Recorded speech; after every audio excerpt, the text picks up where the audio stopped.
Hello mga ka-idol, dito ako sa Chongwano Seaside. Hinintay ko lang ang aking alagang si panganay dito sa kanyang STEAM class. Diyan po yung school niya. Ayan. Isang oras lang, 4:30 to 5:30. Kaya, ang uwi po namin ay dyan po sa Luhas Park. Yan po na building na dyan. So, habang naghihintay ako kay panganay dito sa seaside, malamig po.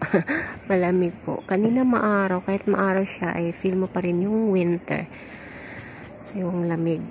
At saka, ito, dito ako sa seaside. Yan po yung bridge. Pangatlong bridge yan.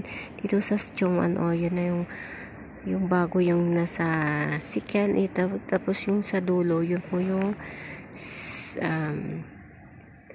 ano siya, Crosby Beach, papuntang from Luhas Park, papunta po siya ng Chongwano at saka ng Kowloon City. Ayan, naaliw lang ako